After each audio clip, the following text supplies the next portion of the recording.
Halo warga Jakarta, bersama saya Aulia Sarvina. Berita Jakarta hari ini 11 Februari 2025 menghadirkan berita pilihan dan informasi terbaru untuk Anda.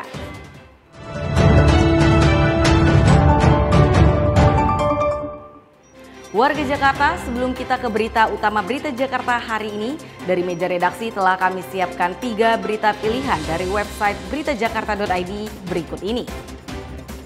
Informasi pertama, Bank Indonesia mentargetkan 130.000 pengguna baru standar kode QR Indonesia atau KRIS di Jakarta pada tahun 2025. Dengan volume transaksi diproyeksikan mencapai 2,2 miliar transaksi. Saat ini Jakarta menjadi penyumbang signifikan dalam transaksi KRIS nasional dengan pangsa mencapai 32%. Informasi berikutnya, opsi pengguna teknologi QR Code dalam pembelian tabung gas 3 kg bersubsidi di Jakarta akan menjadi salah satu cara untuk memastikan distribusi tepat sasaran.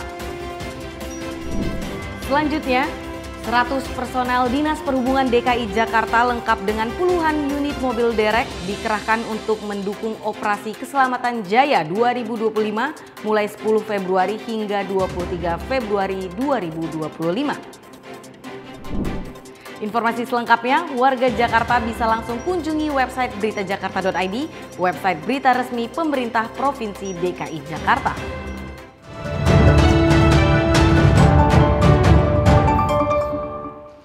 Kita beralih ke berita pertama Berita Jakarta hari ini. Kota Jakarta kini menjalani peran barunya sebagai simpul utama jaringan ekonomi dunia, sekaligus memperkuat posisi Kota Jakarta sebagai pusat pertumbuhan di Indonesia. Salam kebajikan, salam hormat. Pemerintah Provinsi DKI Jakarta saat ini tengah melakukan berbagai persiapan menghadapi tantangan transformasi Jakarta menjadi pusat perekonomian nasional dan kota global. Ini merupakan implementasi Undang-Undang Nomor 2 Tahun 2024 tentang Provinsi Daerah Khusus Jakarta. Penjabat Gubernur DKI Jakarta Teguh Setiabudi mengatakan, pembangunan Jakarta dalam menjalankan peran barunya diarahkan untuk menjadi simpul utama jaringan ekonomi dunia. Terbukti pertumbuhan ekonomi Jakarta saat ini memiliki nilai yang baik. Capaian dari berbagai indikator pembangunan yang ada di Jakarta menunjukkan hal yang sangat baik.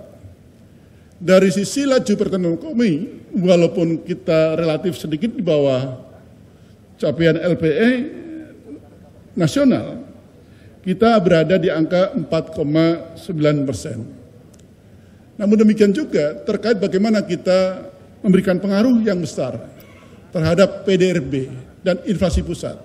Ini juga yang harus terus kita jaga. Teguh menekankan tantangan yang dihadapi Jakarta tidak hanya berskala lokal dan regional, tetapi juga memiliki dimensi global. Oleh karena itu dibutuhkan kesiapan infrastruktur dan layanan publik yang optimal. Kita ke berita selanjutnya. Aplikasi media sosial TikTok siap bersinergi dengan pemerintah Provinsi DKI Jakarta untuk menjaga ketertiban dan keamanan Kota Jakarta. TikTok Indonesia akan memperketat konten-konten negatif yang berpotensi mengganggu ketertiban dan keamanan. Penjabat Gubernur DKI Jakarta Teguh Setiabudi bertemu dengan perwakilan dari TikTok Indonesia di Balai Kota DKI Jakarta Senin 10 Februari 2025. Menurut Teguh, TikTok merupakan platform media sosial yang memiliki dampak besar untuk masyarakat, sehingga perlu adanya sinergi dengan TikTok Indonesia untuk mengantisipasi penyebaran konten negatif seperti ajakan tawuran antar warga. Sementara Helmi Adrianto, Head of Police TikTok Indonesia, menjelaskan pihaknya siap bersinergi dengan Pemprov DKI Jakarta. Selain itu, TikTok juga telah memiliki panduan komunitas terkait filterisasi konten. TikTok sendiri sebenarnya punya panduan komunitas. Kita memiliki panduan komunitas yang memperbolehkan konten-konten apa saja sebenarnya yang beredar di dalam platformnya TikTok. Jadi kita melihat isu-isu ini nanti akan bisa masuk ke dalam panduan komunitas bagian yang mana gitu. Dari sisi kita terbuka dengan pembahasan ini agar nantinya ketika kami menerapkan di TikTok itu tidak menjadi berdampak negatif juga terhadap industri kreatif ataupun juga keingintahuan atau informasi yang disampaikan itu sehingga tidak jadi salah informasi.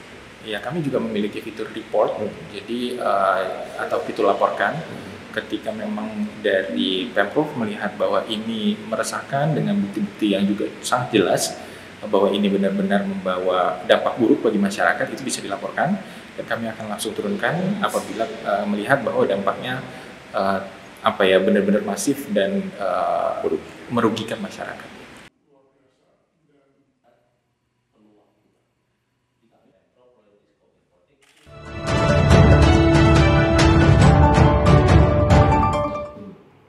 Warga Jakarta, Info Jakarta kali ini menghadirkan informasi dari Dinas Perumahan Rakyat dan Kawasan Permukiman atau DPRKP DKI Jakarta.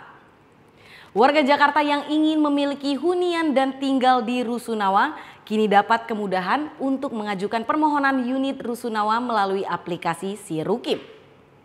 Bagaimana caranya? Pertama, download aplikasi Sirukim lewat smartphone Anda. Kedua, pastikan Anda sudah memiliki aplikasi Sirukim. Yang ketiga, pilih menu booking Rusunawa. Keempat, pilih Rusunawa yang Anda inginkan. Apabila Rusunawa yang Anda pilih tidak muncul tombol untuk booking, artinya Rusunawa tersebut sudah penuh. Jangan lupa melengkapi dokumen yang dibutuhkan agar proses pendaftaran berjalan lancar.